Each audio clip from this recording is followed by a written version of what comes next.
Le PDG remarqua sans comprendre que la femme qui gravitait autrefois autour de lui s'était soudainement éloignée. Elle passa devant lui sans le regarder et monta directement. Le lendemain, celle qui ne portait que des tenues sobres et discrètes apparut dans une robe vive, pleine de couleurs. Il n'en revenait pas. Comment avait-elle changé aussi vite? Ce qu'il ne savait pas, elle s'était constituée une liste de vie.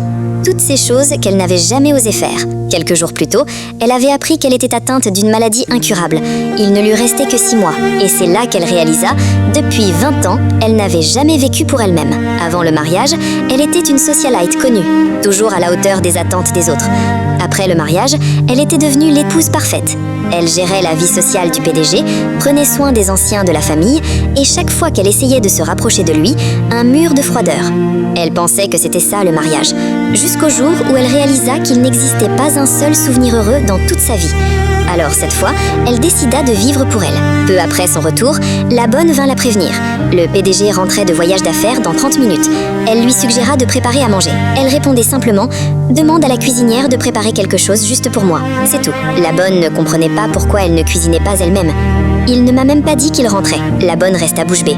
Elle n'avait jamais été comme ça avant. Quand le PDG rentra, il trouva la femme qui lui préparait toujours son repas en train de jouer aux jeux vidéo et qui lui répondait avec une légère irritation.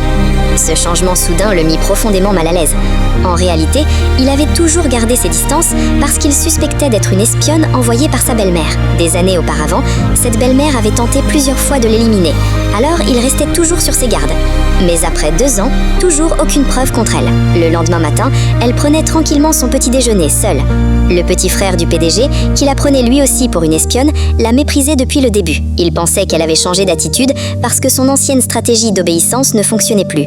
Mais le PDG ignora les remarques de son frère et maintint son respect envers elle. Ce matin-là, elle s'était aussi fait teindre les cheveux, un point de sa bucket list.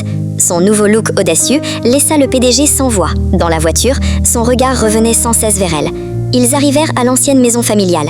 Il alla directement dans le bureau et elle dut faire face seule aux anciens. Sa belle-mère se mit à poser des questions sur leur relation avec une fausse sollicitude. La tante saisit l'occasion pour lancer une pique. Mais elle n'était plus la même femme effacée qu'avant. Elle répondit avec un calme total. Et quand elle termina de parler, elle réalisa que le PDG se tenait silencieusement derrière elle.